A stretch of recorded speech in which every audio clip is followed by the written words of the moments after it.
હતી। બંગાળની ખાડીમાં જે સિસ્ટમ હતી એ ગત રાત્રે મજબૂત પણ થઈ છે અને ઓડિશા ઉપર લેન્ડિંગ થયું છે। એટલે અત્યારે એ સિસ્ટમ છે એ ઓડિશા ઉપર પહોંચી ગઈ છે અને સતત અત્યારે પશ્ચિમ દિશામાં આગળ વધી રહી છે। એ સિસ્ટમ છે એ આજે વધુ મજબૂત બનીને ડીપ ડિપ્રેશન બની ગઈ છે। ડીપ ડિપ્રેશન એટલે આમ તો ટોપની કેટેગરી ગણવામાં આવે છે। જ્યારે પણ કોઈ પણ સિસ્ટમ છે સમુદ્રી સપાટી ઉપર આકાર લે એટલે સૌ પ્રથમ યુએસ એટલે કે અપર એર સાયક્લોનિક બને, એનાથી વધારે મજબૂત થાય તો લો પ્રેશર બને, ત્યાર પછી વેલમાર્ક લો પ્રેશર બને। જો વેલમાર્ક લો પ્રેશર મજબૂત થાય તો ડિપ્રેશન બને ને ડિપ્રેશન પછી એ ડીપ ડિપ્રેશન બને। હવે ડીપ ડિપ્રેશન છે એ ટોપની કેટેગરી ગણવામાં આવે છે, ખૂબ મજબૂત ગણવામાં આવે છે। જો ડીપ ડિપ્રેશન પછી વધુ મજબૂત થાય તો એ સીધું સાયક્લોન એટલે કે વાવાઝોડું બની જતું હોય છે। અત્યારે કોઈ એ સિસ્ટમ છે વાવાઝોડા સુધી પહોંચે તેવી શક્યતાઓ હાલ દેખાતી નથી, પણ સિસ્ટમ ચોક્કસથી વધુ મજબૂત થઈ ચૂકી છે અને સિસ્ટમ અત્યારે પશ્ચિમ દિશામાં આગળ વધી રહી છે અને અત્યારે એ સિસ્ટમ ઓડિશા ઉપર પહોંચી ગઈ છે।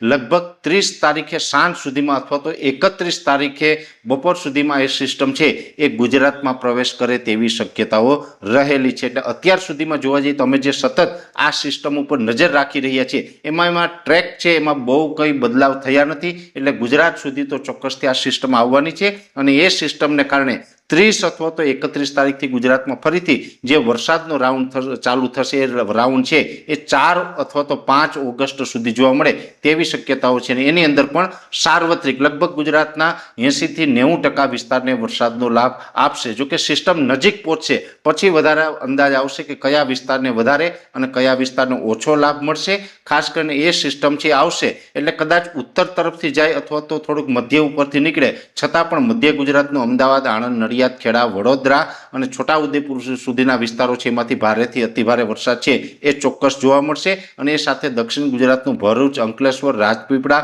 અને સુરત, વલસાડ સહિતના વિસ્તારોમાં પણ ભારેથી અતિભારે વરસાદ નોંધાઈ શકે છે। સૌરાષ્ટ્ર હોય પછી સૌરાષ્ટ્રમાં પશ્ચિમ સૌરાષ્ટ્ર, ઉત્તર સૌરાષ્ટ્ર અથવા તો કહી શકાય કે કચ્છ અને બીજા પણ જે ઉત્તર ગુજરાતના વિસ્તારો છે તમામ વિસ્તારોની અંદર એકંદરે સારા વરસાદ પડે તેવી પૂરેપૂરી શક્યતાઓ અત્યારે લાગી રહી છે। અમારી નજર છે એ સતત આ સિસ્ટમ ઉપર બનેલી છે અને આ સિસ્ટમ વિશે અમે સતત આપને માહિતી આપતા